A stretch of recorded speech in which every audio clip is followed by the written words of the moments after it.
Hey guys, mardandom here, and welcome to another episode of NFL Offseason Talk. This episode will be mainly on the Patriots, just Patriots in general. I apologize for those of you who watched the episode 2 on Darrell Revis. I listened to it back, and my freaking cold is all you guys heard, me sniffing up the crap in my nose. I didn't realize how gross and how crappy it sounded, so I apologize. I tried to clear all that stuff out, and I'll try and I won't do that this episode. All right. So yeah, let's get started. Basically, what we got today is just Patriots in general.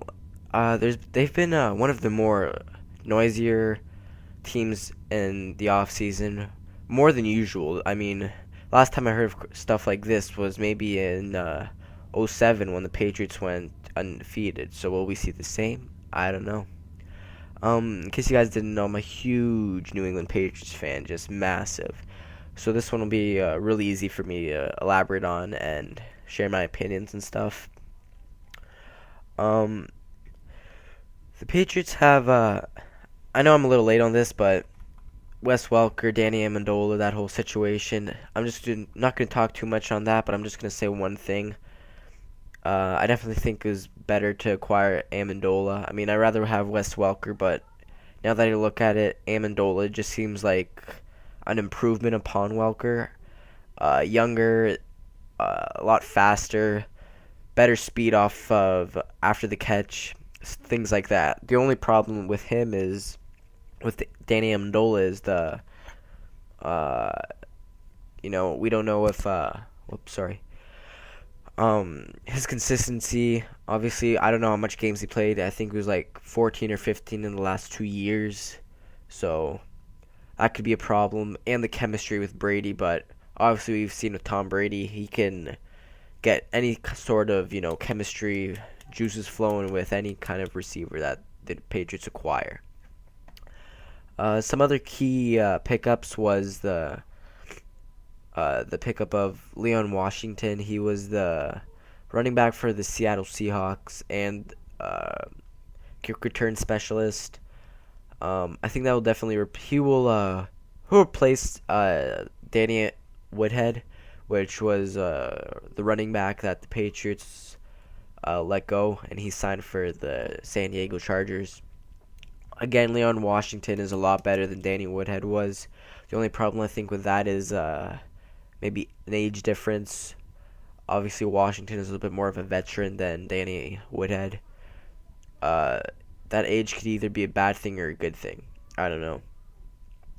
Washington is a lot better in the backfield than Woodhead was, but Woodhead is a lot better, in the running game than Washington. So, yeah. And next we got the re-signings of Aqib Talib, Sebastian Vollmer, and Kyle Arrington. Again, I know I'm late on it, but I just feel like I gotta share my opinion on this. Kyle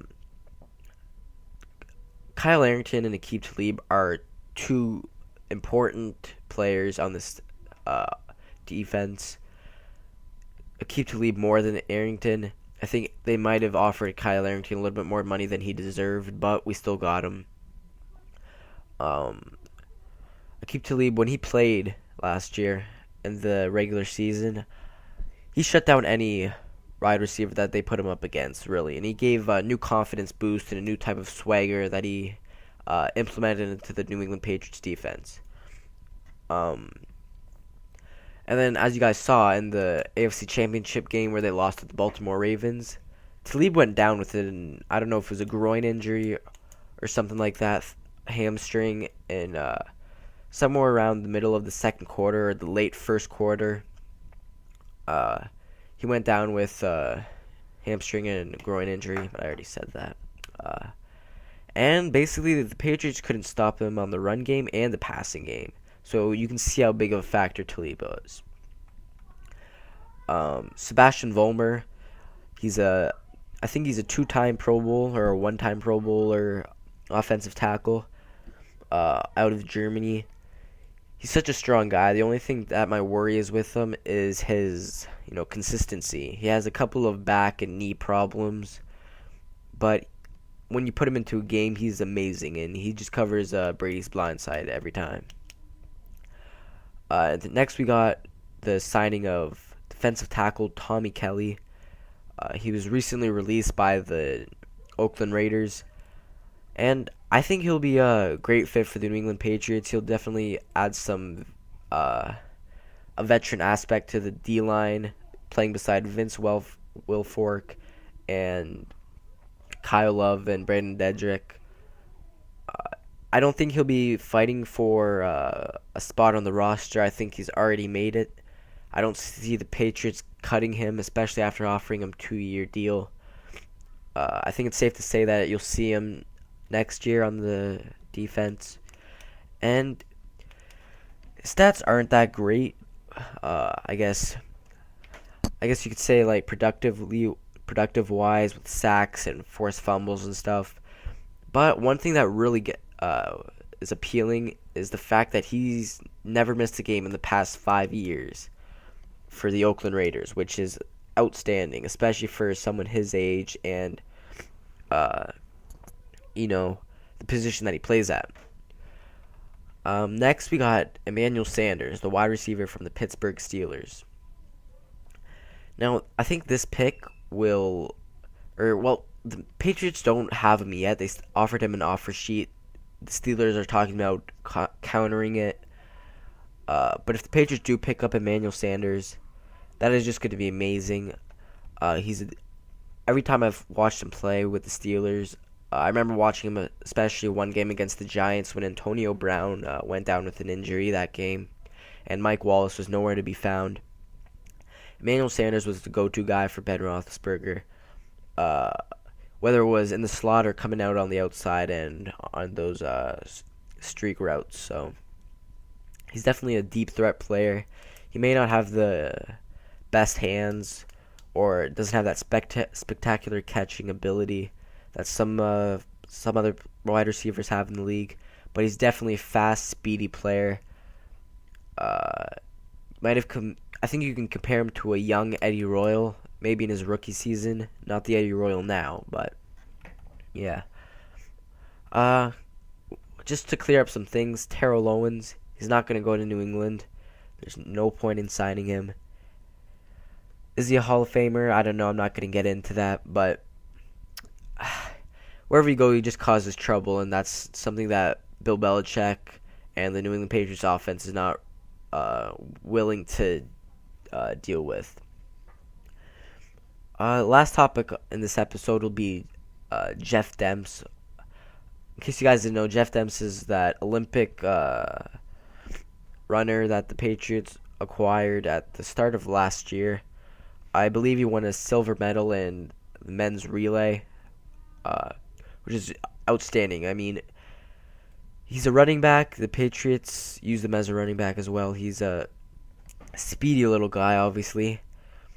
He can take a hit. He's played football his whole life. He has a passion for both sports in track and field and football. But the Patriots aren't, too satisfied with that. They want him to be more focused on football than anything else. And they're feeling that track and field might be a distraction to the young player. I don't know whether to agree with that or disagree. I definitely think that you can use Jeff Demps as, trade bait, maybe for some later draft picks to add to the 5 picks that the New England Patriots have. I think that's what they're planning to do with that, with Jeff Demps.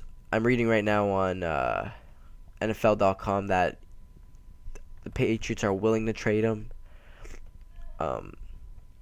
I'd definitely like to see him traded for a lower draft pick just to see what depth players we can get in the draft, because I'm not too confident with those 5 picks that we have right now. Before I end the video, I just want to elaborate more on the 5 draft picks that the New England Patriots do. I really would like to see them pick up a wide receiver in the first round, but I just have a feeling that's not what they're going to do.